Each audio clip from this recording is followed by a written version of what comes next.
हर हर महादेव। प्रिय श्रोताओं, हम आपको सुनाते हैं जया एकादशी की व्रत कथा।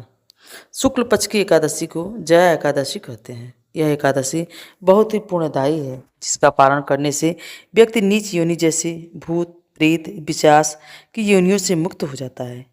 भगवान श्री कृष्ण ने इसी विषय में एक कथा भी धर्मराज युधिष्ठिर महाराज को सुनाई थी, जिसका श्रवण अब आप सभी कीजिए। धर्मराज युधिष्ठिर ने भगवान श्री कृष्ण का स्वागत सत्कार और अभिवादन करने के बाद पूछा कि हे भगवान, आपने माघ मास के कृष्ण पक्ष की षटतिला एकादशी का अत्यंत सुंदर वर्णन किया है। अब आप स्वदेशंज, अड़ंज, बुद्धिज और जरायुज चारों प्रकार के जीवों के उत्पन्न, पालन तथा नाश करने वाले हैं। अब आप कृपा करके माघ शुक्ल एकादशी का वर्णन कीजिए। इसका क्या नाम है, इसके व्रत की क्या विधि है और इसमें कौन सा देवता का पूजन किया जाता है। तब श्री कृष्ण कहने लगे, हे राजन, इस एकादशी का नाम जया एकादशी है। इसका व्रत करने से मनुष्य ब्रह्म हत्या आदि पापों से छुटकर मोक्ष को प्राप्त होता है तथा इसके प्रभाव से भूत प्रेत पिशाच आदि योनियों से भी मुक्त हो जाता है। इस व्रत को विधि पूर्वक करना चाहिए।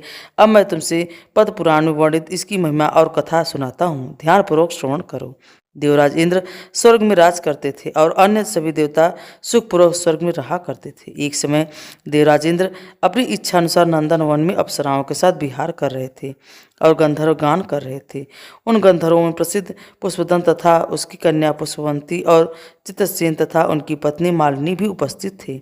साथ ही मालिनी का पुत्र पुष्पवान और उनका पुत्र माल्यवान भी उपस्थित थे। पुष्पवती गंधर्व कन्या माल्यवान को देखकर उस पर मोहित हो गई और माल्यवान पर काम बाण चलाने लगी। उसने अपने रूप, लावण्य और हाव भाव से माल्यवान को अपने वश में कर लिया। हे राजन, वह पुष्पवंती अत्यंत सुंदर थी।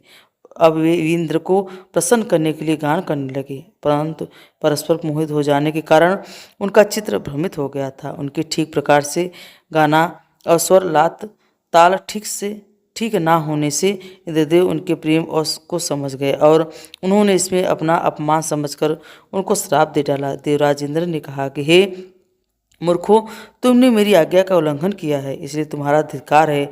अब तुम दोनों स्त्री पुरुष के रूप में मृत्युलोक में जाकर पिशाच रूप धारण करो और अपने कर्म का फल भोगो।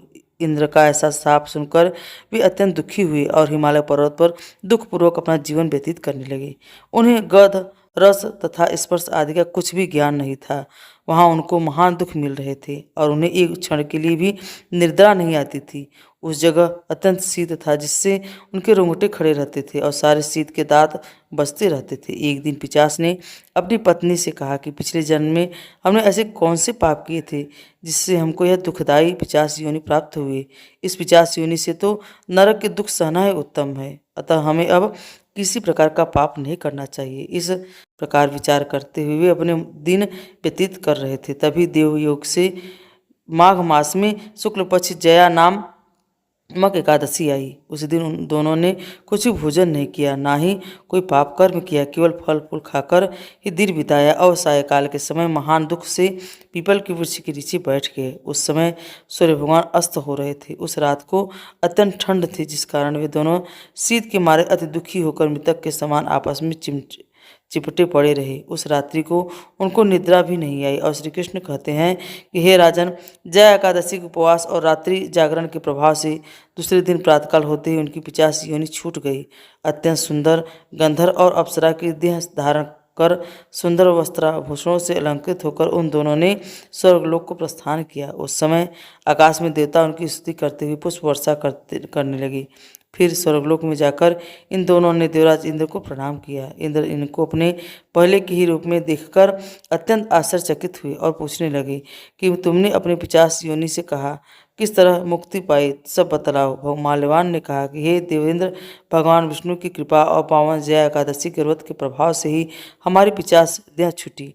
तब इंद्र बोले कि हे माल्यवान, भगवान की कृपा और एकादशी का व्रत करने से न केवल तुम्हारी पिशाच योनि छूट गई, वरन हम दोनों के भी तुम वंदनीय हो गए, क्योंकि श्री विष्णु और शिव जी के भक्त हम दोनों के लिए वंदनीय हैं। अतः आप धन्य हैं। अब आप पुष्पवंती के साथ जाकर विहार करो। इस प्रकार भगवान श्री कृष्ण कहने लगे कि हे राजा युधिष्ठिर, इस जया एकादशी के व्रत से बुरी से बुरी योनि से भी मुक्ति मिल जाती है। जिस मनुष्य ने इस एकादशी का व्रत किया है उसने मानो सब यज्ञ जप दान आदि कर लिया है। जो मनुष्य जया एकादशी का व्रत करते हैं वे अवश्य 1000 वर्ष तक स्वर्गलोक में वास करते हैं। यह थी जया एकादशी की व्रत कथा।